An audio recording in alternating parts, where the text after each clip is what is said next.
So I live in a flat with 3 other people: childhood best friend, a guy from my uni course, and his cousin. For the most part we get along really well and rarely have disagreements. However, this has been a real point of contention lately. About 6 months ago I began a relationship with a guy I've known for a couple of years. I know it's still a fairly new relationship, but I really like him. He makes me really happy and we're pretty serious about each other. Up until recently, he would come visit me at my flat 3 to 4 times a week. This was mostly due to the fact that I have chronic fatigue and going on proper dates can be really challenging for me. Instead of going out to dinner or a film or whatever, we'd just chill in my room or the living room, watch TV and get takeout or cook together. I didn't really consult anyone about this because all the other flatmates have their partners over as often if not more so, and he rarely spends the night and usually leaves before 10 p.m. because of his work schedule. So the issue, 2 weeks ago, comes to me and tells me that I need to stop having my boyfriend over because it's starting to get annoying. I asked her why and she said it's irritating to have someone who doesn't live there skulking around all the time. I pointed out that her boyfriend sleeps over 3 nights a week and thus is here more often than mine, and she claimed that was different because they've been together for 11 years and are moving in together once her lease is up. She said she's discussed it with the other flatmates and they've all agreed he needs to stop coming over or he has to chip into the rent, because it's getting ridiculous. Note: nobody else's partner chips in on the rent. I confirmed with the other 2 that yes, this is an agreement they've made. Though my best friend said basically made her agree by threatening to cut off the Wi-Fi and utilities, which are in her name, if she didn't. I asked if this rule applies to everyone, but apparently it's just me. I pointed out that it's unfair and was basically told to deal with it. My potential assholery, I've begun loudly insisting that if my partner isn't allowed to come over, neither is anybody else's. If I answer the door to anyone's partner, I'll send them away. If I come home and someone's partner is there, I'll make a point to mention that I thought we weren't having partners who don't pay rent over anymore. I've asked boyfriend over and over how much rent he's paying and pretend to be affronted and make a fuss when he says he doesn't. Everyone's pretty pissed at me and is telling me I'm being unreasonable. I know I'm being petty, but I think it's unreasonable that there's one rule for me and another for everyone else, and I'm trying to make that point. Am I really the asshole here? Some questions people keep asking. If I knew of something my boyfriend was doing to be annoying / if anyone had told me that he was doing something, I'd have included it.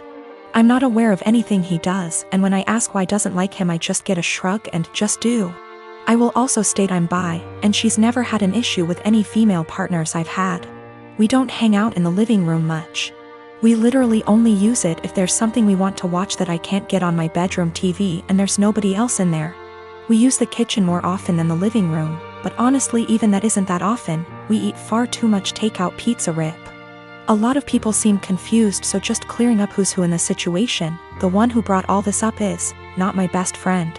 Not to get too much into a tangent, but basically just over a year ago I was moving out of halls at university and was looking for a new place, so we decided to move in together. At the same time, a dude from my course was looking for a flat share. We couldn't find a 3-bed but found a really nice 4-bed, and he mentioned his cousin was also looking for somewhere to live, so she got on board too. I only met her last year and we don't really know each other very well. By chronic fatigue I mean chronic fatigue syndrome. Sorry, that's apparently so unclear. I am a 16-year-old female. I used to have a good relationship with my mother.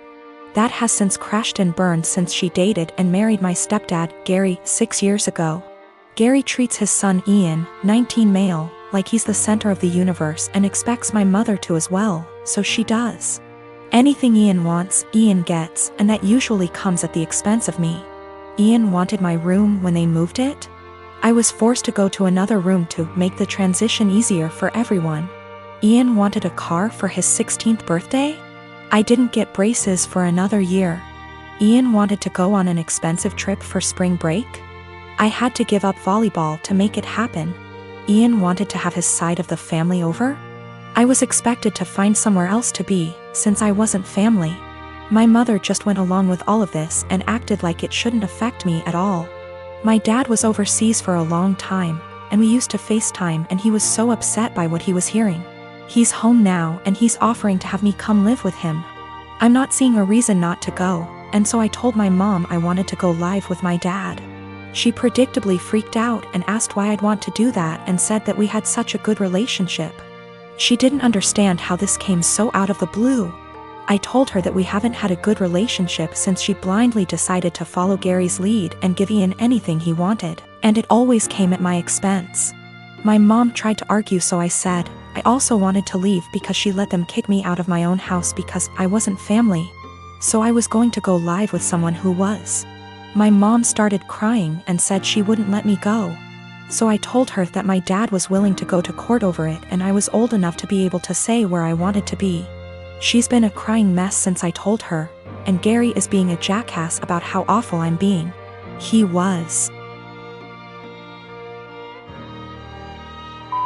ING at me about how terribly I'm treating them and how I'm not thinking about them at all. I asked why should I. He never thought of me when he was taking things from me to give to his kid. I said let's face facts here, you don't care about me, what you care about is losing the child support you spend on your son. He sort of went slack-jawed and I walked off. My dad said my mom called and threatened to take him to court, so he said he'd see her there. Now she's panicking because she realized he is planning on taking her to court over this. Mom and Gary of course think I'm the asshole for making things hard for everyone. But my dad and grandparents say to leave and never look back. My boyfriend and I have been together over a year and living together about 6 months. He's an extremely light sleeper. We never used to have problems, but I'm now on medicine that causes me to have more insomnia, so it's harder for me to fall asleep. Lately, we've gotten into fights because he's being absolutely unrealistic about any noise in general. I can't clear my throat quietly, sneeze or even yawn without him grumbling, groaning, or yelling at me at how loud I'm being. When I say yawn, I don't mean some exaggerated TV yawn, but literally the sound of me silently taking in and expelling air from my mouth 3-4x over the course of 2 hours sets him off.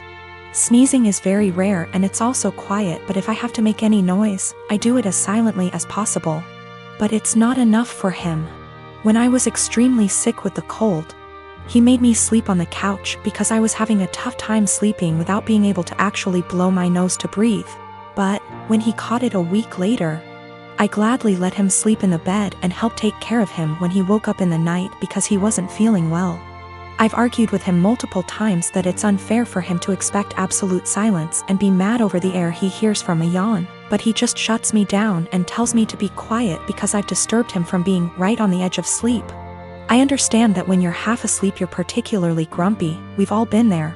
But it winds me all the way up that I already constantly have to cater to the way he needs tons of space.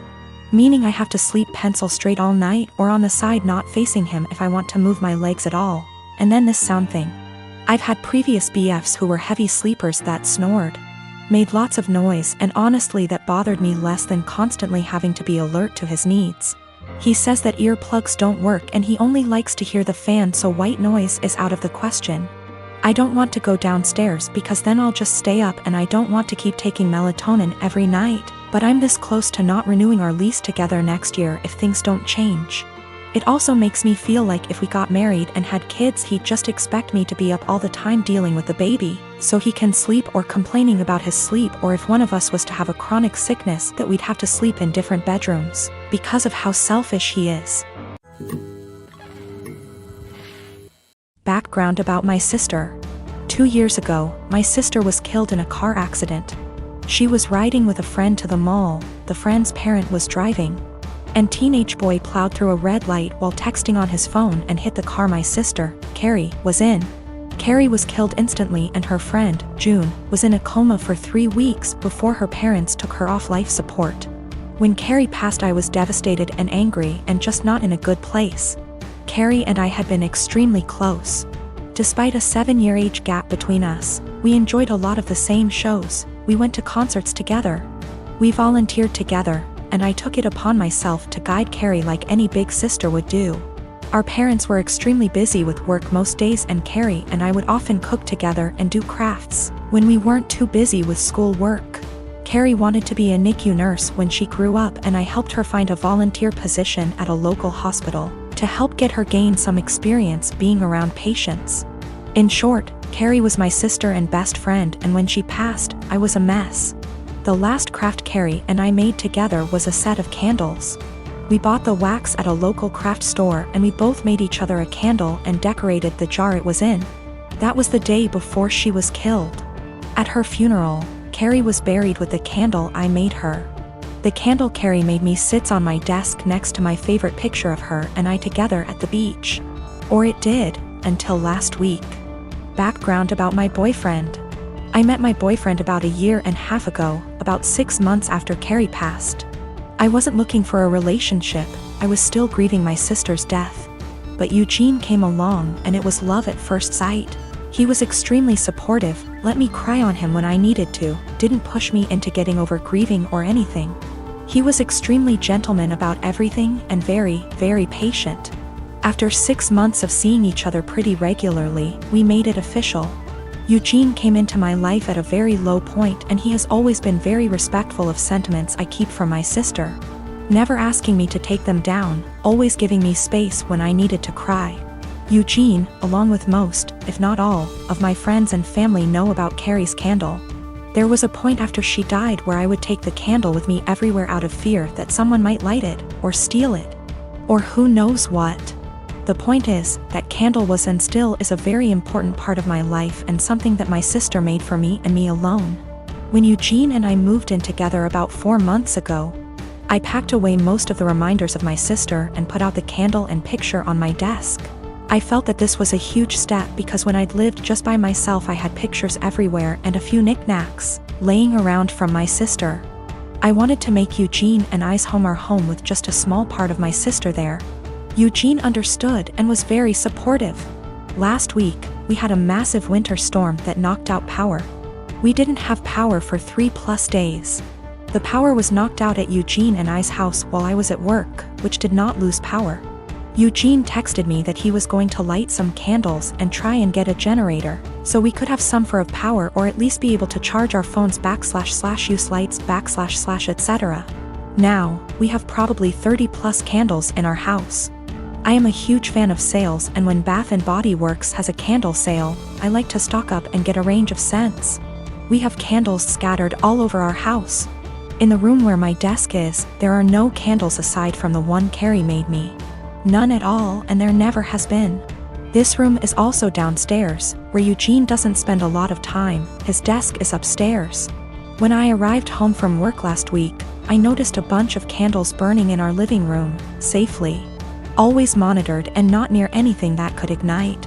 One of these candles was the candle that Carrie had made me. I burst into tears, and when Eugene heard me crying he came out from the bedroom, where he was lighting more candles, and asked what was wrong. I was a wreck and couldn't get any words out. When he tried to calm me down, I shoved past him and locked myself in the room where my desk was and just cried. I don't know how he could be so stupid. He knew, and I thought he understood how sentimental the candle was and how much I cherished having a candle that my now deceased sister had spent time making with me just a day before she was killed. I haven't been able to speak to Eugene since it happened, Tuesday of last week. He has tried to explain why he did it, because he needed candles to be able to see, but I just can't wrap my head around it. He hadn't gotten into the large candle stash I have upstairs right by the living room where Carrie's candle was, but went downstairs, out of the way to grab the most sentimental, cherished item I have.